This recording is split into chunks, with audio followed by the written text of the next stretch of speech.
नमस्कार। चलिए आज सफर करते हैं उत्तर प्रदेश के गोंडा जिले का। ये एक ऐसी जमीन है जहां ताकतवर नदियां भी हैं, बहादुर नायकों की कहानियां भी हैं और लोगों की गहरी आस्था भी। सब कुछ एक साथ मिलता है यहाँ। तो हम गोंडा को समझने के लिए क्या करने वाले हैं? देखिए, हम इसे 5 हिस्सों में जानेंगे। सबसे पहले तो ये देखेंगे कि भाई नक्शे पर ये है कहाँ। फिर इसकी जमीन और नदियों की बात करेंगे।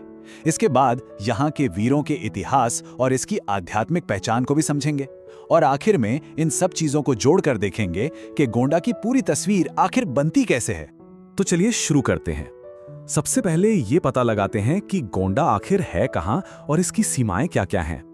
अगर हम पूरी दुनिया के नक्शे पर देखें तो गोंडा इन अक्षांश और देशांतर रेखाओं के बीच में पड़ता है। अब ये जो नंबर्स है ना, ये सिर्फ नंबर्स नहीं है।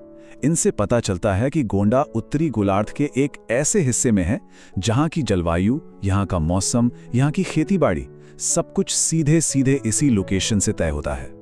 और इसका कुल एरिया कितना है? करीब करीब 4003 स्क्वायर किलोमीटर। अब अंदाजा लगाने के लिए सोचिए, ये दिल्ली से लगभग 3 गुना बड़ा है। तो आप समझ सकते हैं कि ये इस इलाके का कितना जरूरी हिस्सा है। गोंडा की जो लोकेशन है वो काफी रणनीतिक है।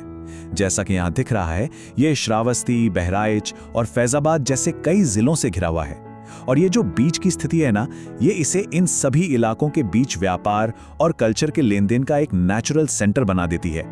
और बात सिर्फ गोंडा जिले तक ही नहीं रुकती। गोंडा शहर असल में पूरे देवीपाटन मंडल का एक बहुत बड़ा एडमिनिस्ट्रेटिव सेंटर भी है। देखिए, मंडल जो होता है वो कई जिलों का एक समूह होता है और गोंडा इस पूरे रीजन को चलाने के लिए एक बहुत जरूरी केंद्र है। अच्छा, तो अब हम गोंडा की लोकेशन तो समझ गए। तो चलिए अब यहाँ के कुदरती माहौल को देखते हैं, जिस पर यहाँ की बड़ी बड़ी नदियों का बहुत गहरा असर है।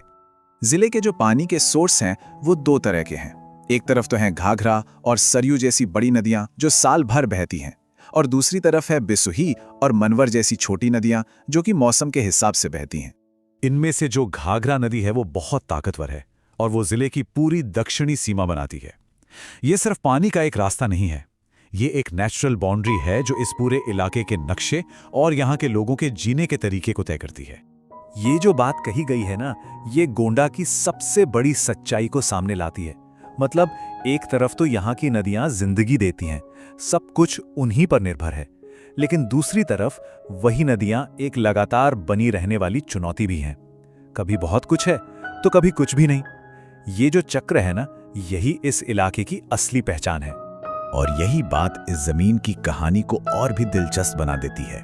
वही नदियां जो खतरा लेकर आती हैं, वही इस जमीन को इतना उपजाऊ और हरा भरा बनाने की वजह भी हैं। कहते हैं कि जिस जमीन पर कुदरत की ऐसी चुनौतियां होती हैं, अक्सर उसी जमीन से बहादुर लोग भी निकलते हैं। और गोंडा का देशभक्ति का इतिहास बहुत ही गौरवशाली रहा है, खासकर भारत की आज़ादी की लड़ाई में। और इस बहादुरी की भावना की सबसे बड़ी मिसाल है राजा देवी बख्श सिंह। उन्हें एक वीर योद्धा और देशभक्त के तौर पर याद किया जाता है और उनका नाम आज भी पूरे इलाके में बहुत सम्मान से लिया जाता है। उनकी विरासत सिर्फ कहानियों में ही नहीं बल्कि जमीन पर भी आज जिंदा है। उन्होंने देश के लिए जो सबसे बड़ा बलिदान दिया उसकी याद तो है ही, साथ ही उनके बनवाया गया सागरा तालाब आज भी शहर की खूबसूरती बढ़ाता है। ये उनकी दूर की सोच का प्रतीक है। गोंडा की पहचान सिर्फ इसके भूगोल और इतिहास से ही नहीं है, बल्कि यहाँ के पुराने और पवित्र धार्मिक स्थलों से भी इसकी पहचान बहुत गहराई से जुड़ी हुई है। गोंडा में बहुत से प्राचीन मंदिर हैं जो सदियों से आस्था का केंद्र बने हुए हैं। जैसा कि आप देख सकते हैं, ये सिर्फ पूजा की जगहें नहीं हैं, बल्कि इस इलाके के कल्चर और इतिहास का एक बहुत जरूरी हिस्सा है। इन सब में से एक मंदिर ऐसा है जिसकी कहानी दुनिया भर में मशहूर है। ये सिर्फ एक स्थानीय मंदिर नहीं है, बल्कि दुनिया भर के लाखों लोगों के लिए एक तीर्थ स्थान है। ये स्लाइड एक ऐसी अविश्वसनीय यात्रा दिखाती है जिसकी शुरुआत गोंडा के छपिया गांव से हुई। यहीं पर घनश्याम पांडे का जन्म हुआ, जो सिर्फ 11 साल की उम्र में सच्चाई की खोज में निकल पड़े और बाद में भगवान स्वामी नारायण के नाम से जाने गए, जिनका असर आज पूरी दुनिया में महसूस किया जाता है। तो जब हम इन सभी चीजों को, यानी भूगोल, इतिहास और आध्यात्मिकता, इन सबको एक साथ रखकर देखते हैं तो गोंडा के एक बहुत ही जटिल और कई परतों वाली तस्वीर सामने आती है। ये सिर्फ एक जगह नहीं है, ये कई कहानियों का संगम है। ये जो समरी टेबल है ये गोंडा को बिल्कुल ठीक ठीक बयां करती है।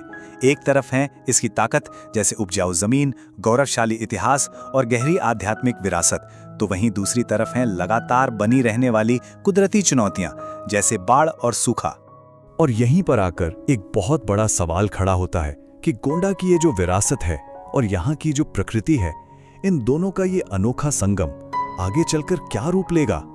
ये एक ऐसी कहानी है जो अभी भी लिखी जा रही है और इसका अगला पन्ना क्या होगा, ये देखना सच में बहुत दिलचस्प होगा।